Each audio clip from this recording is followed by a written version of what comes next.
जय जय सीताराम। मैं पंडित अतुल तिवारी आप सभी का भक्ति पथ पर स्वागत करता हूँ।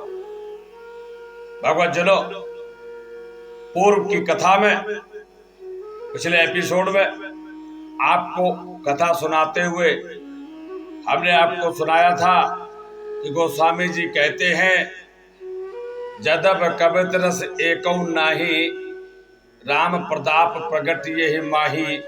और कहा था, हंसे हैं कूर कुटिल को विचारी, जे पर दूषण भूषण धारी। और जो बालक कह तोतर बाता, सुनह मुदित मन पित और माता। गोस्वामी जी ने कहा था कि मैं भगवान के गुणों की गाथा कहना चाहता हूं, परंतु मेरी भाषा बहुत भद्दी है, मेरी भाषा अच्छी नहीं है।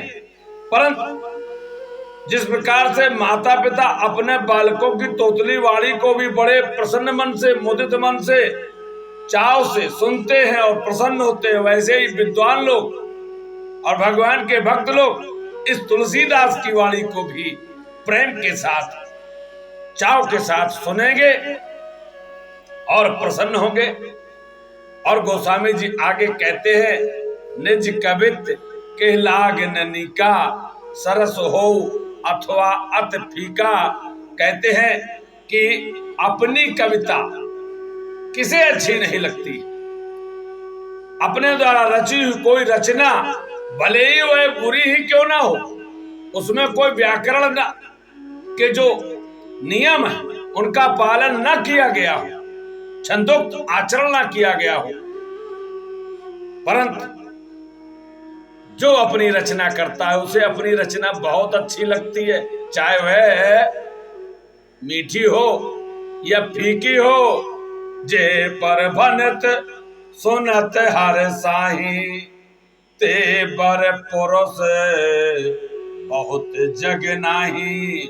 गोस्वामी जी कहते हैं, जो दूसरे की रचना सुनकर हर्षित हो जाए, ऐसे लोग संसार में अधिक नहीं है। स्वामी जी कहते हैं कि ऐसे पुरुष बहुत लोग नहीं है जो दूसरे की रचना सुनकर हर्षित हो जाए, वाह वाह कह दे, तारीफ कर दे। तो क्या करेंगे? जग बहु नर सर सर सम भाई, जे निज बाढ़ बढ़े जल पाए। और सज्जन सखत सिंधु सम कोई, देख पूरे विदु बाढ़े जोई। गोस्वामी जी कहते हैं, जगत में तालाबों और नदियों के समान मनुष्य देखे। अब देखो कितना बढ़िया यहाँ पर उपमा दी है। संकेत क्या है कि संसार में जो मनुष्य हैं वो कैसे अधिक हैं? तालाबों और नदियों के समान। जो तालाब क्या है, नदी क्या है? नदी अपने ही जल से जब बढ़ती है तो प्रसन्न हो जाती है। जो जल पाकर अपनी बाढ़ से बढ़ते हैं तो बड़े प्रसन्न होते हैं। इसी प्रकार मनुष्य के आचरण है। मनुष्य जब अपनी ही उन्नति देखता है, उसी से उसके हृदय में प्रसन्नता आती। परंतु संसार में लिखा है, सज्जन सकृत सिंधु सम कोई, परंतु कोई एक सज्जन समुद्र जैसा कोई बिरला ही होता है। समुद्र जैसा कोई बिरला ही होता है जो देख पूर विद बाढ़े जोई। पूरा पूर्ण और विद माने चंद्रमा, जो चंद्रमा को देखकर बाढ़ आ जाती है, अर्थात ज्वार भाटा कब आता? पूर्णिमा को तो आता है। समुद्र क्या करता है? जब चंद्रमा को पूर्ण देखता है तो वह प्रसन्न हो जाता है। ऐसे लोग संसार में कम ही मिलेंगे। और गोस्वामी जी कहते हैं, भाग छोट अभिलाष बड़, करो विश्वास। अपय हैं सुख सुन सुजन सब, खल पर करे हैं उपहास। गोस्वामी जी कहते हैं, देखो मेरा भाग्य तो छोटा पर मेरी अभिलाषा बड़ी है। अभिलाषा बड़ी है क्योंकि मनुष्य जीवन दोबारा नहीं मिलने वाला। भगवान की प्राप्ति की अभिलाषा हमें उच्च कोट की करनी चाहिए। भले ही मेरी सामर्थ्य हो न हो, भजन करने का साहस हमें उच्चतम करना चाहिए। पर एक विश्वास, विश्वास क्या है? पाए हैं सुख। ये जो हम कथा कह रहे हैं, ये जो हम मानस लिखेंगे, इससे जो सज्जन लोग हैं, सुजन है, वे सुख अवश्य पाएंगे, क्योंकि वो भगवान की कथा किसी न किसी स्वरूप में सुनना ही चाहते हैं, चाहे वेदों की ऋचाओं के रूप में हो, चाहे पुराणों के श्लोकों के रूप में हो, शास्त्रों के श्लोकों के रूप में हो, पुराणों की कथाएं हो, और संतों की वाणी के रूप में हो, किसी भी स्वरूप में हो, जो सज्जन लोग होते भगवान की कथा को सुनने में ही अपना मन लगाते हैं। परंतु जो दुष्ट लोग हैं अवश्य मेरी हंसी उड़ावेंगे, अवश्य उड़ावेंगे। हमें इसके लिए भी तैयार रहना चाहिए, क्योंकि भगवान के मार्ग पर जो पैर रखना होता ना, वह बड़ा कठिन होता है। भगवान के रास्ते पर, धर्म के रास्ते पर, भगवान की कथाओं के रास्ते पर, भगवान के लीला रूपी गुणानुवाद स्वरूपों को सुनने के लिए जो लोग पैर रखते हैं, उनके रास्ते में बड़े से बड़े राक्षस लोग बाधा डालते। इसमें काम, क्रोध, लोभ रूपी राक्षस तो है ही, संसार के राक्षस भी आपको ये सुनने नहीं देंगे, इसमें अवश्य बाधा डालेंगे।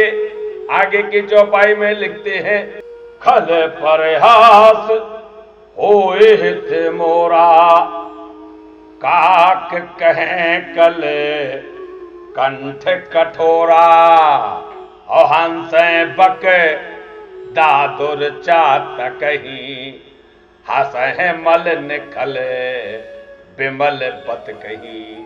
देखो गोस्वामी जी कहते हैं, खल परहास हो हित मोरा, अगर ये दुष्ट मेरी हंसी उड़ाएंगे, इसमें भी मेरा हित ही होगा। मधुर कंठ वाले कोयल के गान को कौवे तो कठोर ही कहते हैं। कौवे कौन सा कहेंगे कि कोयल बहुत अच्छा बोल रही? क्यों? उन्हें कोयल की वाणी तो कभी अच्छी लगती ही नहीं है, क्योंकि वह कोयल भी उन्हें अच्छी नहीं लगती, क्योंकि वह कौवे कोयल को भी अपने जैसा ही बनाना चाहते हैं, अपने समाज में ही बनाना चाहते हैं। इसीलिए ये दुष्ट लोग कभी कोयल को अच्छा नहीं कहेंगे, कौवे कभी भी अच्छा नहीं कहेंगे। हंस बक दादुर चात कहीं। देखो हंस की बुराई कौन करता है? बगुले। बगुले जो है वे हंस की बुराई करते हैं, क्योंकि देखने में कुछ कुछ वैसे ही लगते ना। कोयल और कौवा भी कोयल जैसा थोड़ा काला काला दिखता है, बगुला भी हंस जैसा शरीर का है, परंतु उसके गुण नहीं। इसी प्रकार से जो मनुष्यों में भी देखने में तो वैसे ही लगेंगे, पर दुष्ट कौन है, सज्जन कौन है, यह तो बाद में ही पता चलता। इसीलिए ये बगुले हैं ना, ये हंस की बुराई करते हैं, और मेढक पपीहे की बुराई करता है, कहता है उसकी आवाज अच्छी नहीं है। परंतु पपीहे की आवाज तो आपने वर्षा ऋतु में सुनी है, और मेढक की भी आवाज सुनी है। तो हंस बक दादुर चात कहीं, हंसे मलिन खल बिमल बत कहीं। वैसे ही मलिन मन वाले दुष्ट लोग निर्मल वाणी को हंसते हैं, उसमें कितनी भी सुंदरता हो वह उसमें कमी ढूंढ ही लेते हैं। कवित रस के न राम पद नेहू, तिन कह सुखद हास रस एहू, और भाषा भनत मोफोर मत मोरी, हंसबे जोग हंसे नहीं खोरी। गोस्वामी जी कहते हैं, जो कविता के रसिक नहीं है, जिनका राम जी के चरणों में प्रेम नहीं है, उनके लिए कथा कम से कम क्या करेगी? हास्य रस का काम अवश्य करेगी। वे हंसेंगे जरूर इसको सुन सुन करके। एक तो यह भाषा की रचना है, दूसरी मेरी बुद्धि भोली है। भाषा की रचना का अर्थ यहीं पर है, यह कोई श्लोकों में तो है नहीं वर्णन, कोई ज्ञानवान तो है नहीं, है साधारण भाषा में लिखी गई। दूसरे मेरी बुद्धि भोली है, यह हंसने के योग्य है ही, हंसने में उन्हें कोई दोष नहीं। गोस्वामी जी कहते हैं अवश्य हंसे। प्रभु पद प्रीत न सामुझनी की, तिन्ह कथा सुने लागह फीकी। गोस्वामी जी कहते हैं जिन्हें चरणों भगवान के चरणों में प्रेम नहीं है, जिनकी समझ नहीं है, उन्हें यह कथा फीकी फीकी लगेगी, जिन्हें समझ ही नहीं है। परंतु हारे हारे पद रत मत न कुतर की, तिन कहूं मधुर कथा रघुबर की। गोस्वामी जी कहते हैं परंतु जो भगवान विष्णु भगवान शंकर के चरणों में प्रेम रखते हैं, जो उनमें भेद नहीं समझते हैं, जो उनमें अंतर नहीं करते हैं, जो कुतर्क नहीं करते हैं, उन्हें यह रघुनाथ जी की कथा अवश्य ही बहुत ही मधुर मीठी लगेगी।